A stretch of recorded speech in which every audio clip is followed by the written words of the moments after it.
अस्सलाम वालेकुम जी। Country news digital के साथ मैं मुनीब वासी हूँ। जैसा कि पाकिस्तान भर की तरह आज़ाद कश्मीर के जुमला शहरों के अंदर जो गर्मी है गुज़िश्ता एक हफ़्ते से शदीद उसमें इजाफा होता जा रहा है।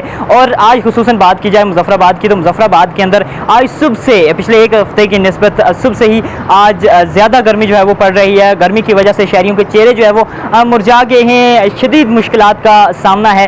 खुसूसन जो मज़दूर तबका है वो इससे काफ़ी मुतासर हुआ है और इसके साथ साथ जो रागीर हैं उनको भी काफ़ी मुश्किलात का सामना है। पैदल सफ़र करने वाले जो है वो इस गर्मी से काफ़ी तंग हैं। और इसके साथ साथ अगर बात की जाए गैर एलानिया लोड शेडिंग की, तो ये कैसे हो सकता है कि गर्मी हो और गैर एलानिया लोड शेडिंग ना हो। तो शहरी जो है वो गैर एलानिया लोड शेडिंग की शिकायत भी जो है वो करते दिखाई दे रहे हैं। और इसके साथ साथ खुसूसन जो घरों के अंदर बिजली ना होने की वजह से जो बुज़ुर्ग हैं, बच्चे हैं, वो इस गर्मी की वजह से काफ़ी मुश्किलात में हैं। और इसके साथ साथ जैसे कि कारोबार की बात की जाए तो खुसूसन होटल या दुकानें इस तरह की जिनका जो रोज़गार है वो बिजली पर है, फ्रिज पर है, तो बाकायदा बिजली ना होने की वजह से उस कारोबार में भी जो है वो वहाँ पर कारोबारी शख्सियात की जानिब से भी शिकायत जो है वो मौसूल हो रही हैं। और इसके साथ साथ महकमा मौसमियात के मुताबिक ये जो गर्मी का ये जो सिलसिला है ये आइंदा 24 घंटे तक जो जारी रहने का भी इम्कान है वो बताया जा रहा है। जी।